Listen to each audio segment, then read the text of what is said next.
السلام علیکم تمام ویورز کو، اور آپ کو بھی بہت سارا خلوص خلوص برا السلام۔ آج جیسا کہ ہمارا ٹاپک ہے اخلاق، تو اخلاق ہوتا کیا ہے؟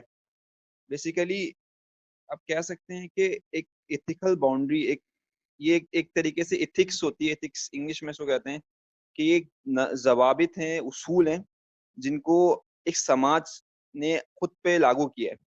مطلب یہ کوئی لا نہیں ہے، کوئی قانون نہیں ہے، یہ کوئی سماجی اصول ہیں، ضوابط ہیں کہ اس کی مثال آپ ایسے لے لیں کہ اگر ایک یہ ہر جگہ رائج ہوتا ہے کہ جو چھوٹے ہیں وہ اپنے بڑوں کی عزت کریں گے۔ یہ کوئی قانون نہیں ہے لیکن یہ ایک ضابطہ ہے، ٹھیک ہے۔ اس کے علاوہ ایک مثال لے لیں کہ آپ دوسروں سے اونچی آواز میں بات نہیں کریں گے۔ یہ بھی کوئی قانون نہیں ہے، ضابطہ ہے۔ اصل میں اخلاق انہی ضابطے، بہت سارے ضابطے مل کر اخلاق کو تشکیل دیتے ہیں۔ اخلاق کیا ہے؟ اخلاق بہت ایک بڑا اس کا دائرہ ہے۔ آپ کسی سے ہنس کے بات کرتے ہیں، یہ بھی اخلاق ہے۔ کسی کی مدد کرتے ہیں، یہ بھی اخلاق ہے۔ کسی کے ساتھ خوش گفتگو سے پیش آئیں، یہ بھی اخلاق ہے۔ کسی کی طرف مسکرا کر دیکھ لیں، یہ بھی اخلاق ہے۔ تو جیسے آپ نے اسلام کا ایک بتایا پس منظر کہ حضور علیہ الصلوۃ والسلام کو اخلاق کی تکمیل کے لیے بھیجا گیا تھا اس دنیا میں۔ آپ علیہ الصلوۃ والسلام نے اخلاق کے جس درجے پہ آپ فائز تھے، وہ اس کی ہم نے پیروی کرنی ہے۔ صحابہ کرام نے اس کی پیروی کی، اب ہم نے بھی وہی اخلاق کو اپنی زندگی میں لانا ہے۔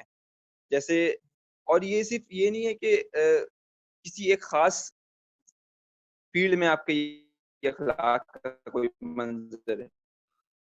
ہر اسلام کیونکہ مکمل ضابطۂ حیات ہے، اور ہر ایک فیلڈ میں، زندگی کے ہر ایک فیلڈ میں اسلام نے اخلاق کا آپ کو درس دیا ہے۔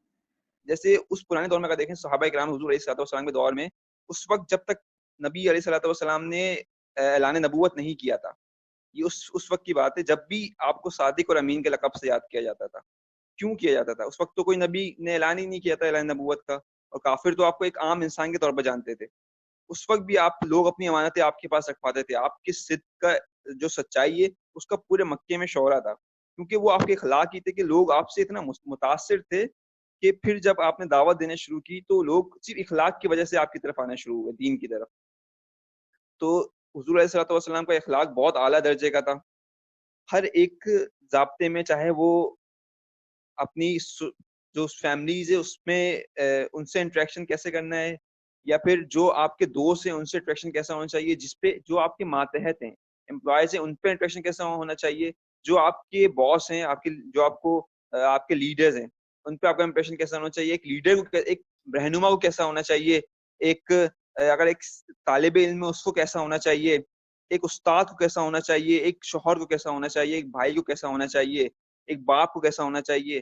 تو یہ تمام کے تمام زندگی کے پہلو میں حضور علیہ الصلوۃ والسلام کی جو اسوہ حسنہ ہے، وہ ہمارے لیے اخلاق اگر ہم چاہتے ہیں ہماری زندگی میں آئے تو ہم نے اس اسوہ حسنہ کو فالو کرنا ہے، تاکہ ہم اپنی زندگی کو ایک بہترین بنا سکیں،